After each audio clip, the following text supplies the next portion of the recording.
ഇനിയിപ്പോൾ നല്ല ചൂടായതുകൊണ്ട് തന്നെ രാവിലെ ചായ ഒന്നും വേണ്ട കേട്ടോ. ചായക്ക് പകരം ജ്യൂസ് ഉണ്ടാക്കി കുടിക്കും. അതുപോലെ ഉച്ചക്കൊരു ജ്യൂസ് നിർബന്ധമാണ് കേട്ടോ.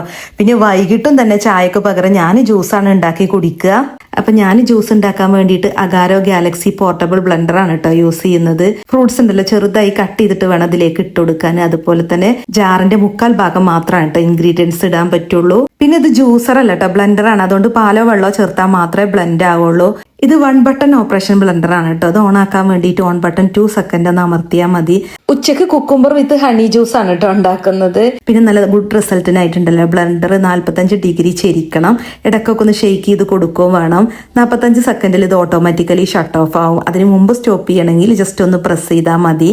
ഡിന്നറിനുണ്ടല്ലോ മാംഗോ വിത്ത് ജാഗ്രി ആണ്. നല്ല ടേസ്റ്റ് ആണ് കേട്ടോ. പുളിയുള്ള മാങ്ങന്റെ പുളിയൊക്കെ ഒന്ന് ബാലൻസ് ആവാൻ ഇത് ബെസ്റ്റ് ആണ്. Motor based glass jar correct ആയി ഫിറ്റ് ചെയ്തിട്ടില്ലെങ്കിൽ റെഡ് ലൈറ്റ് ഇതുപോലെ ബ്ലിങ്ക് ആവും. പിന്നെ അത് ഓൺ ആവില്ല. കറക്റ്റ് ആണെങ്കിൽ വൈറ്റ് ലൈറ്റ് ആണ് കേട്ടോ ബ്ലിങ്ക് ആവുക. ബ്ലെൻഡർ ക്ലീൻ ചെയ്യാൻ വേണ്ടിയിട്ട് അതിലേക്ക് വെള്ളം ഒഴിച്ചിട്ട് ഒരു ഡ്രോപ്പ് ലിക്വിഡ് ഒഴിച്ചിട്ട് ഓൺ ചെയ്യാട്ടുണ്ട്. 15 മുതൽ 20 സെക്കൻഡ് വരെ ഒന്ന് ബ്ലെൻഡ് ചെയ്യുക. എന്നിട്ട് ആ വേസ്റ്റ് വെള്ളം ഒഴിച്ച് കളയുക. പിന്നെ മോട്ടർ വൃത്തിയുള്ള ഒരു ക്ലോത്ത് കൊണ്ടൊന്ന് തുടച്ചെടുക്കട്ടോ. ഗ്ലാസ് ജാർ റണ്ണിങ് വാട്ടറിൽ കഴുകുക. എന്നിട്ട് ഡ്രൈ ക്ലോത്ത് കൊണ്ടൊന്ന് വൈപ്പ് ചെയ്താൽ മതി. പിന്നെ ചാർജ് ചെയ്ത് യൂസ് ചെയ്യുന്ന ഒരു ബ്ലെൻഡറാണ് കേട്ടോ. അത് പോർട്ടബിൾ ആയതുകൊണ്ട് തന്നെ നല്ല ട്രാവൽ ഫ്രണ്ട്ലി ആണ്. അപ്പോൾ പ്രൊഡക്റ്റ് ഞാൻ വീഡിയോയിൽ ടാഗ് ചെയ്തിട്ടുണ്ട്, ഒന്ന് ചെക്ക് ചെയ്ത് നോക്കൂ.